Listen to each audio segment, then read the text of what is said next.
modern cameras are like computers these days. There's so much computational power. And to help all of that computer power, cameras tend to have so many buttons all over them. And often they're buttons that we either don't use or we have no idea what they're used for. And one such button that probably gets overlooked more often than not is the AEL or the AFL button. And they're really quite simple because that just stands for auto exposure lock and auto focus lock. And I have a feeling if you've got a camera with an AEL or an AFL button, you probably very rarely use it. In simplest terms, they just lock the exposure and lock the focus. And like I say, it's probably not one of those buttons you use very often, but they can come in useful, especially if you're doing things like a panorama shot where you want to lock the exposure. You can dial all your exposure settings in and you can press your AEL button.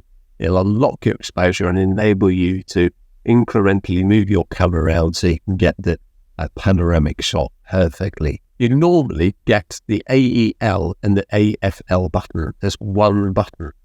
And when you press it, in most cameras, that sets both. It sets the auto exposure and the auto focus there and then.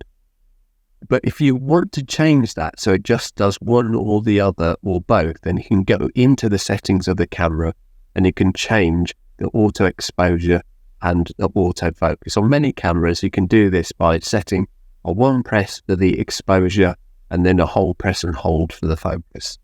And what I've found, I've got three cameras here. I've got the Nikon, I've got a Canon, and I've also got my Olympus OMD EM1 Mark II. And it appears that all three of these cameras work slightly differently. Whereas the Nikon, you have to press and hold the AEL button, or once you release your finger, it goes off.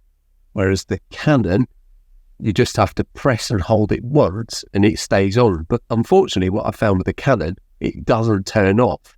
And there's no button to turn it off. You have to wait until the camera resets itself, which could take 2 or 3 seconds, which is a little bit of a bind.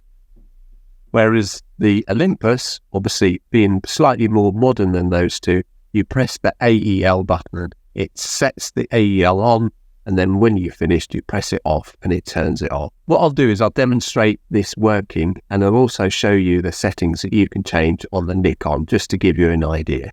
On the Nikon, you can set AE and AF together, AE lock only, AF lock only, AE lock and hold, or AF on all the time.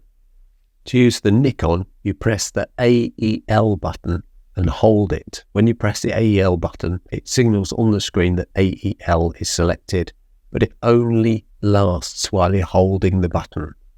The Canon's AEL button is this star here, and you press that and it turns it on. But as I said earlier, I haven't been able to find out a way of turning it off yet. Using the Olympus, I can point my camera to the wall, press the button to get all focused up in program mode, press the AEAL button, and there it sets it and it stays on.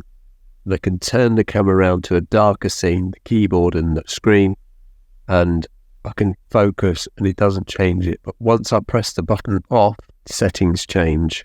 The AEL, AFL buttons only work in the automatic modes. That's aperture priority, shutter priority, and program mode. Thanks very much for watching this video. I hope you've enjoyed it, and I'll see you in the next one. Cheerio.